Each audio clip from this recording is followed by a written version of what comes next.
Welcome to Haunted Escapes with Chris and Diane. This podcast will cover our trips to haunted hotels and locations. We will go over a brief history of the location, our personal experiences, and even rate some of the ghost tours in that area. Join us on our haunted escapes. Yorktown was established by the Act of Ports in 1691, passed by the General Assembly at Jamestown, which was Virginia's government seat for almost a century. The town was subdivided into 85 lots and offered for sale. The price was 180 pounds of tobacco and was subject to forfeit if the land was not developed. Between 1770 and 1774, Yorktown had over 2,000 residents that rivaled the capital of Williamsburg. Tobacco was an important crop that was imported from nearby plantations, and fortunes were made. During the Battle of Yorktown, also known as the Siege of 1781, General Washington won a decisive battle against British Army and General Lord Cornwallis, leading to his surrender. This was considered the last major land battle of the American Revolutionary War. In the Siege of 1862, during the Civil War, Confederate forces held off a larger Union army for over a month in Yorktown. Once the Confederates left, Yorktown was occupied by the Union Army until the Civil War ended. Nowadays, Yorktown is a historical landmark and park. You can visit the battlefield as well as the town. Welcome to Haunted Escapes with Chris and Diane. Hello. This is episode 7. We're doing Yorktown.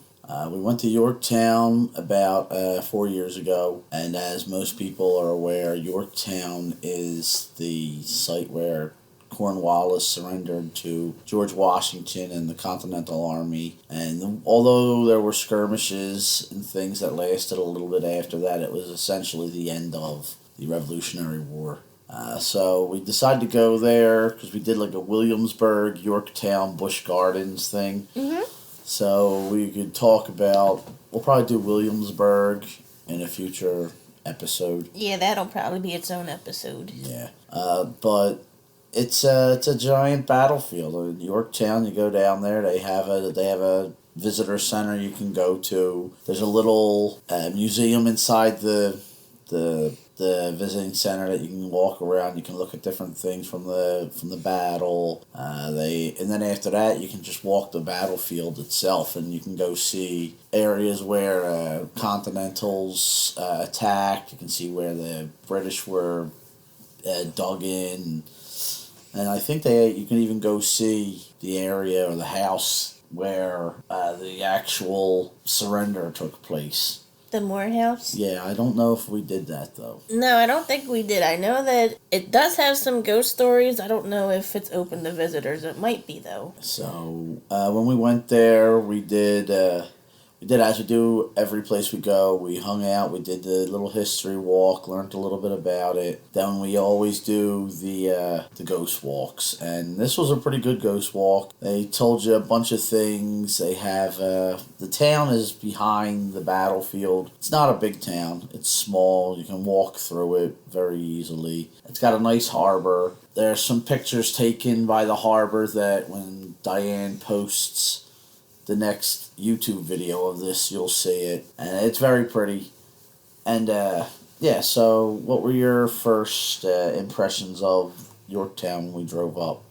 Well, going into the little historic town, it was like walking into, Cold Spring Village in New Jersey. It's like walking into, you're stepping back in time, and there's the old houses and the little medical shops, and the Thomas Nelson house. That's the house I really liked. We went inside and we did the tour, and they had the big grand staircase, and I wanted to live there. I wanted to buy that house and move it down here. Yeah, that was the first stop I think we made when we went into the actual town of Yorktown, and it's a big mansion. And yeah, it's the Thomas Nelson house. There was a nice tour there. They had a little, on the first floor, there was a little area where they had some of their belongings and stuff like that, like a little mini museum you could go through. And then I don't think it cost anything.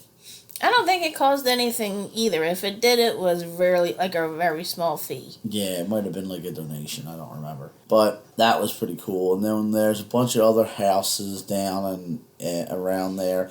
It's not big. It's only a couple blocks. And then you're next thing you know, you're at where the water is and everything. Mm-hmm. And they do have an area there where they have some small shops that you can go into that are they're for tourists. You can buy things, and there's some little restaurants and bistros. They have like a little, kind of like the thing down in Cape May. Like the Victoria Mall? Yeah, it's got like a little mini version of that off of the water you can go to. And it's a very nice, quiet trip. Not a lot of people were there when we went. We went in August. And you're talking about the Riverwalk? Yeah. With all the shops and everything? Yeah, in Yorktown. Okay, yeah. And we were there, it was August, so it was hot, but it's in Virginia, so, Virginia's usually not too bad. And you got some really pretty pictures from the Riverwalk. Yeah, there were quite a few really good photos. I'll post them on our YouTube video. And, they were pretty good. The photographs, it's a very that little Riverwalk itself is very,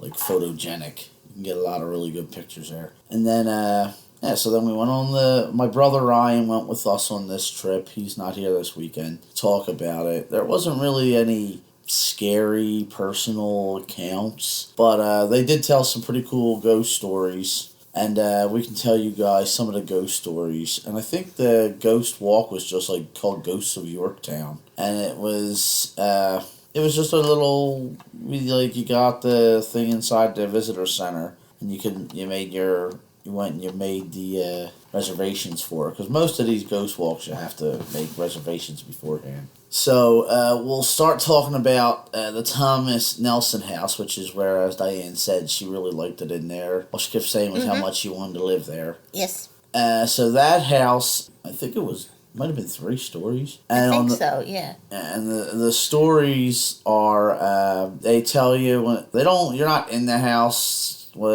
when you go for the regular tour of the house, they don't tell you ghost stories. And if you ask, they'll be like, well, they say there are ghost things, but they won't really tell you them. I guess they don't want to. They want to leave it for the ghost walk. The ghost walk, you don't go in the building because it's at night, but they do stop out front, across the street, and they'll tell you the stories. So the big stories in the Thomas Nelson house, the attic is believed to be haunted by the ghost of a soldier who fell in love with his nurse, and despite her intentions, died in the house. Others have heard the sobbing of a woman on the 3rd floor. Thomas Nelson was one of the founding fathers. He was a soldier and a statesman from Yorktown. He represented Virginia twice in the Continental Congress, where he was one of the signers of the Declaration of Independence. I didn't know that. I didn't know that he was one of the signers of the Declaration of Independence. Yeah, neither did I. When we went there and they told us that was pretty cool. But walking around the Thomas Nelson house, you could easily see that it's got that, I guess because it's older, it's old,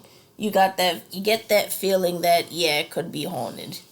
Well, yeah, I mean, most old buildings, when you go into them, a lot of them will have, that strange, atmosphere. And it definitely had that. So that's why when we went there, we asked them, is it haunted? And the lady, she's like, people say that they hear things, and we've had staff that have reported hearing voices and seeing things. But she wouldn't really go into too much detail. I guess they probably all work with each other. So, I mean, they know that the ghost walk goes by there, so they want to leave it open. Yeah, I think they're more interested in giving people more of the history of the house. But just walking around that house with the big staircase, you could just imagine, the ladies with the big dresses just coming down the staircase to greet their visitors. Yeah, and the house is in really good... It's gorgeous. It is really pretty, and it's in really good condition. It's not... A lot of these old houses fall into, disrepair. This house was actually in pretty good condition. There was nothing really, no roof problems or anything like that. And I know on the side of the house they had cannonball. A cannonball that was lodged in the wall. And you can go and you can look at that when you're there. And it's supposedly from the battle. Then the next house after that is called the Coal Diggs house. That one I don't believe we were able to go into. I think that was one of those ones that it was like closed. Yeah. But once again, during the ghost tour, they stop at all these places and they tell you about it. So Cole Diggs' house, the story is it's a small house and it's been the site of hauntings from a colonial era man as well as a colonial era woman, both manifesting themselves and going about their business as though the past 200 years never took place. That's crazy. Yeah, they're just still doing whatever they did back then. That goes to show that there's a lot of people that think that it's got to be like a tragic death or something, but sometimes I guess people just decide if you want to believe in it when you die. Yeah, they just going about their thing. And also there's some people who think that the atmosphere has to be right on. The moons have to align, the clouds have to align for you to see a glimpse or like another dimension back into the past where you're not necessarily seeing a ghost, but you're seeing somebody from the past who is just going about their everyday life. Yeah, it's like as if everything's following one. It's just a glimpse into the past, not necessarily a dead person. Yeah. But that's pretty cool. Yeah, but if I saw somebody, a colonial era person, just walking around looking for a blacksmith shop or something, I would be pretty freaked out. See, I would think in a setting like Yorktown or any of those, if you were to see something like that, honestly, with all the people who dress in costume and they're reenactors, you'd probably think it's a reenact. Yeah. Like, that's what a lot of people who have said, like, that these things, they've seen these things.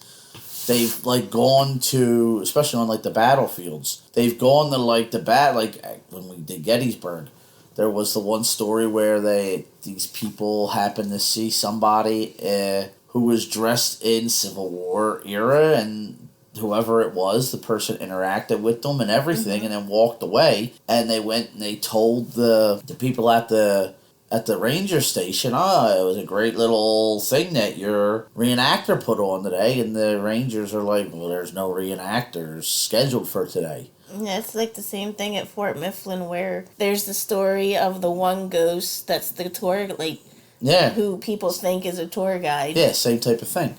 So, like, it's interesting.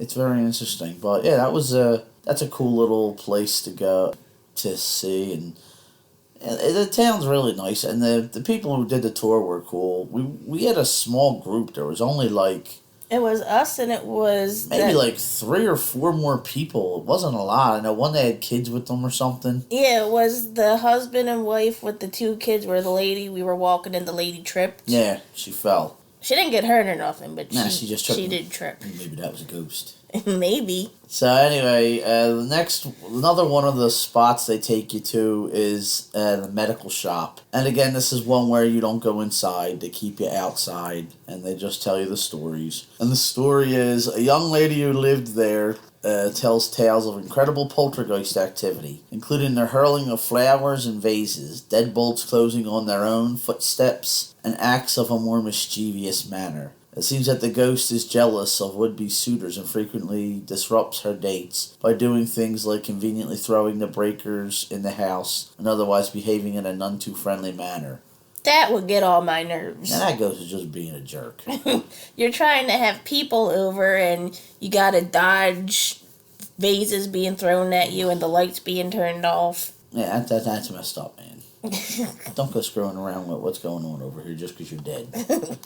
That's the main ones that we could remember for the Yorktown itself. There were a bunch of other ones, but we only kind of picked ones that we could remember right away because, like I said, it was quite a few years ago. Remembering all that, that's not going to happen. Exactly. So then, on the battlefield itself, obviously, the battlefield is haunted. All battlefields are said to be haunted. And the one haunting on the battlefield that they talk about is of John Custis, who was the son of Martha Washington and the stepson of George Washington. The story says that he becomes deathly ill while on the battlefield with typhus. He was afforded the best medical care, which meant he had a razor taken to his veins on his arms and ankles to bleed out the infection. Gotta love the way they thought about how you could fix somebody.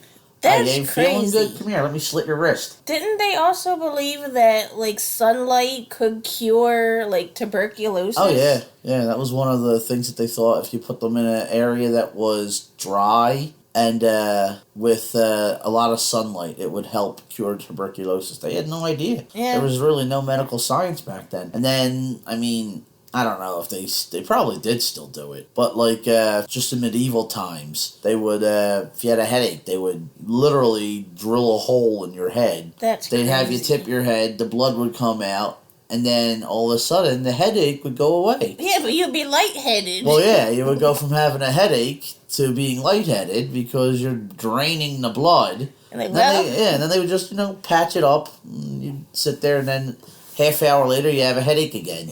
you got rid of one problem, then you got another problem. Yeah, and then, like I said, then after you're lightheaded for a little bit, you get a headache again. Well, time to do another bleeding. Well, I'm very glad we live in the times of modern medicine. Absolutely.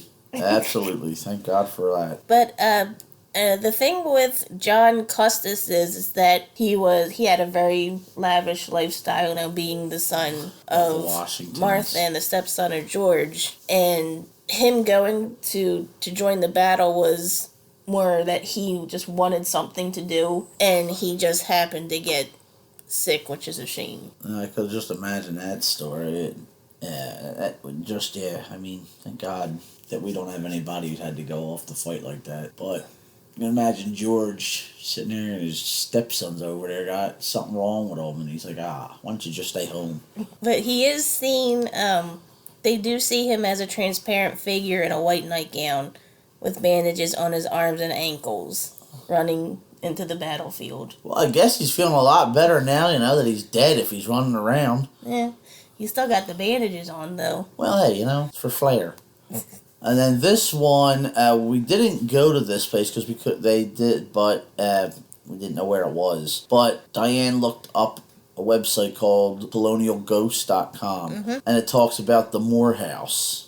And that's the house where the British admit defeat and they signed the treaty, which gave us independence. So there was a soldier named John Turner. He was a soldier who was wounded in battle, and he was rushed to the Moore House and tended to by his wife, Clara. Despite her efforts, John died, and he was buried on the grounds. They said on the site they don't know what his relationship was to the Moors, but it must have been somebody they knew if they allowed them to use their house. Yeah, he must have knew somebody there. And it says witnesses have reported seeing a crying woman wearing a long dress on the Moore House grounds.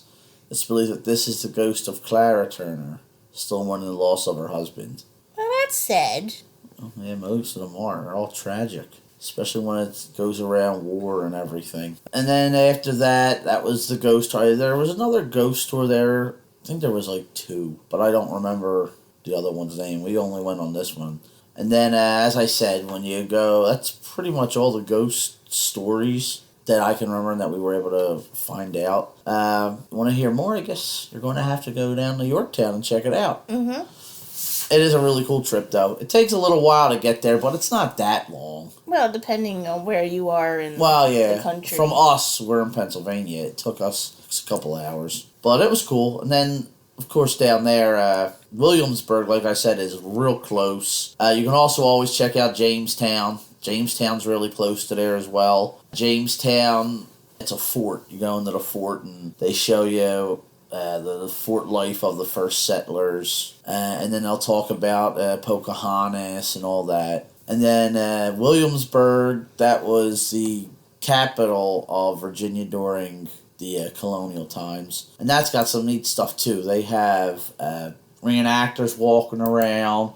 You can actually go watch at Yorktown and Williamsburg. They do it. They have a whole thing where reenactors will go and do drills. And you can watch and see what kind of drills they went through. It's a cool trip. It's a really cool trip. And then, of course, there's, like I said, when you get to the waterfront is really pretty when you go through Yorktown. It's got a bridge there, and they have a little walk thing where you can go to some shops and little bistros. It's a really nice laid back trip, especially if you're going there for like what we did. We went down to do Busch Gardens. And, Busch Gardens is hectic, and it's you're moving around, it's a park. So we took one of our days. I think we went for 3 days. I think it was around 3 days. So we took the one day, and we did Yorktown. I mean, hey, it's super significant. That's where the British surrendered to, and we basically became our own country. So if you're a history buff, you should definitely try to get down there and at least take one day, explore the battlefield, go through the little museum, and stay there for the night. There's a couple of nice little hotels around the area. I think we stayed at a Red Roof Inn. I forget where we stayed at. Something like that. But it wasn't expensive. So you can get down there for a relatively cheap little trip as long as you're willing to pay the gas. Because the hotel was like maybe $60, $70 a night. And you stay there for a couple nights and then you go into Yorktown itself. The battlefield is free, I believe. I think you did have to pay to do the museum inside the historical ranger station. Yeah, I think that might have been like $9 a person or something. Yeah, it wasn't too much. And we always, whenever we go somewhere, of course we always look first for the haunted hotels. If that's available, we'll keep that. But if we're just going for one day or overnight or a small trip, we'll look for a cheaper hotel so that we have, because we're just going to sleep at the hotel because we're going to be out spending the things. day out doing stuff, yeah. So we'll do the cheaper hotel and we'll have, more of a budget to do fun things. The fun stuff. The town we're in. But this isn't a really long episode. It was just kind of, I wanted to talk about it because it was one of our trips and it did have some cool ghost stories. And like I said, it's not super expensive. So, I mean, if you're ever up for a nice little trip for a weekend or something, and you're close enough, you should check out Yorktown. What do you think was the spookiest story that we read today? I kind of like the one in the Nelson house just because we were there and we were allowed to be in the house. Mm-hmm. And you could walk through a house. And we went in the house during the day and that night we went on the ghost thing. So now it would be kind of cool going back there after we've heard the ghost story and go through the house knowing where the ghost story is supposed to happen and go up to the attic and check it all out. That'd be cool. That would be kind of cool. I would love to see the ghost of old Jackie Custis here running back into the battlefield with his ankle and his wrist and ankles all wrapped up like a mummy. I hope when he ran back in there he had his gun, or else George just would have been like, oh God. And just want to yell after him, John, you need to cut your bandages so you don't trip. And then he just falls. Yeah. But this wasn't a real long one because we had a real long one. Not last week. Last week we didn't do one because I fell and I had a concussion. Yeah, he had concussion symptoms, but luckily it wasn't a concussion. So we wound up. We took last week off because you had to get your head back. Yeah, like I said, I was pretty messed up. And they did a CAT scan, and they did find a brain, so we were happy about that. Yeah, ha ha ha. And the week before that was the real long one with Fort Mifflin. So we figured this one we were just going to do a short one for everybody. So I hope you enjoyed it. Like I said, it's not very long. Next week, not sure what we're going to do next week. We'll have to figure one out, and it'll be a surprise for everybody. Follow us on Facebook to find out. Yes, we'll post it on Facebook sometime next week. Maybe next Friday. Yeah. Before we do we actually start recording everything. And be sure to check out the YouTube channel, because that has all the podcasts with photographs taken there. Mm-hmm. Who knows? Maybe you'll see something in some of the photographs that we might have missed. And if you do, leave a comment.